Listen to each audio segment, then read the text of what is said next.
Muy buenos días, sean bienvenidos a Pulso Nacional, el podcast que analiza los derechos y libertades en México.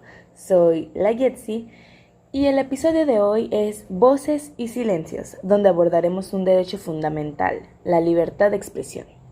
En México, este derecho no es solo una cláusula constitucional, es una historia de resistencia, avances legislativos y dolorosos retrocesos. Analizaremos la historia contemporánea de este derecho en nuestro país desde el marco del siglo XX hasta los desafíos urgentes de hoy. Veremos cómo ha evolucionado el artículo 6 de nuestra Constitución y por qué a pesar de las leyes el periodismo y la libre opinión siguen estando en riesgo. Abordaremos la transición democrática, el surgimiento de voces críticas y, tristemente, la escalada de violencia contra la prensa. Pero bueno, ahora sí entremos a este maravilloso tema. Y qué mejor que iniciar con un poco de contexto histórico. Bueno, pues todo inicia durante gran parte del siglo XX, bajo la hegemonía del PRI, obvio. La libertad de expresión era más formal que real. Había una prensa vendida, o como se le dice aquí en México, chayotera, cooptada por el gobierno a través de publicidad oficial y subsidios, llamado pago por boletín. En esto venía implícitamente relacionada la censura, que esta pues actualmente la conocemos muy directa, pero no siempre fue así. A menudo era sutil, con presiones económicas, el control del papel de prensa y la autocensura por temor a represalias, claramente. La verdadera historia contemporánea comienza con las rupturas. Y bueno, ¿qué son esto de las rupturas? Pues lo hemos organizado en una lista de acontecimientos que marcaron puntos esenciales para empezar a ordenar todo esto del derecho de libertad de expresión. Iniciamos en 1968 con el movimiento estudiantil, que aunque fue reprimido, marcó un despertar en la crítica social que desafió el discurso oficial que se llevaba hasta ese entonces. También en las décadas de 1970 y 1980 surgen publicaciones y periodistas que, arriesgándolo todo, desafiaron la línea oficial. Nombres como Julio César García, fundador de Proceso, son esenciales en este momento de la historia. También aquí entramos en una transición democrática que fue en los 90s y principios de los 2000s, culminando con la alternancia política en el año 2000. Esto abrió una ventana de mayor libertad. La prensa se volvió más crítica, investigativa y plural. Pues claro, entonces, resumiendo esto, veníamos con mucha represión. Sí, podías publicar, pero pues tenías miedo de lo que publicabas. El gobierno te pagaba por publicar solo lo que les convenía. Y poco a poco todos los movimientos estudiantiles, las marchas, los periodistas con todos los... se empezaron a esforzar más para tener esta verdadera libertad de expresión. Y ya hablando pues más en el marco legal, un avance legal clave fue la Ley Federal de Transparencia y Acceso a la Información Pública Gubernamental en el 2002.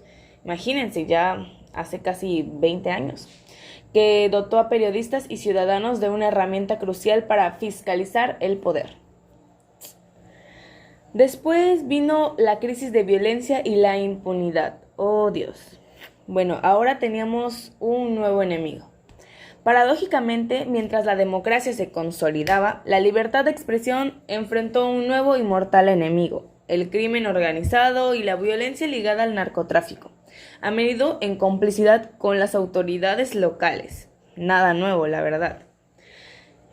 Fue en este entonces cuando se dio la llamada década trágica, que fue a partir de la guerra contra el narcotráfico iniciada en 2006, en ese año nací, por cierto. México se convirtió en uno de los países más peligrosos del mundo para ejercer el periodismo. De hecho, según la ONU y organizaciones como Reporteros Sin Fronteras, las cifras son escalofriantes.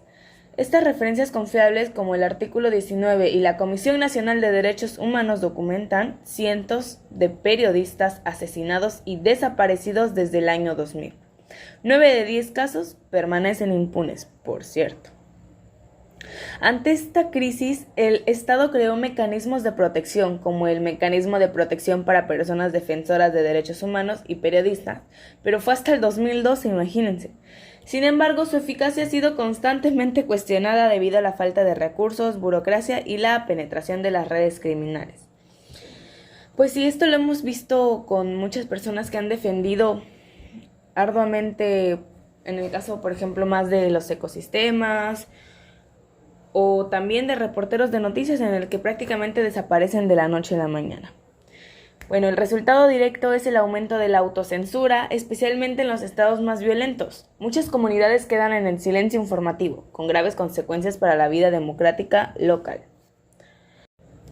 En años más recientes se ha sumado otro desafío, la polarización política. El discurso público, a menudo desde las más altas esferas, ha tendido a estigmatizar y deslegitimar a la prensa crítica. La descalificación constante erosiona la confianza pública en los medios y, según expertos, aumenta la vulnerabilidad de los periodistas, creando un ambiente permisivo para las agresiones. El entorno digital presenta retos, claramente. La proliferación de la desinformación o fake news, los ataques coordinados a periodistas en redes sociales y la necesidad de regular la publicidad oficial para evitar que siga siendo una herramienta de presión. ¿Pero por qué importa todo esto? Pues bueno, la libertad de expresión no es solo un derecho de los periodistas, sino el derecho de la sociedad a estar informada. Como establece la Corte Interamericana de Derechos Humanos, la libertad de expresión es una piedra angular en la existencia misma de una sociedad democrática. Pues, ¿cómo se traduce esto? Prácticamente si me entero de algo que claramente sé que es verídico, porque los periodistas se supone que entra también la ética profesional en estos casos, nos dan información verídica, pues uno se entera de lo que pasa. Si no se la dan, no se entera de lo que está pasando y se hace un bucle pues terrible. En México, defender este derecho es defender nuestra posibilidad de construir un país sin corrupción ni impunidad. También para pues completar este podcast, les recomendamos que consulten los informes anuales del artículo 19 de México y los reportes de la Relatoría Especial para la Libertad de Expresión de la OEA. Esto fue Pulso Nacional, en breve. Soy la Yetzi Gallegos Canseco y nos vemos a la próxima. Recuerda siempre mantenerte informado.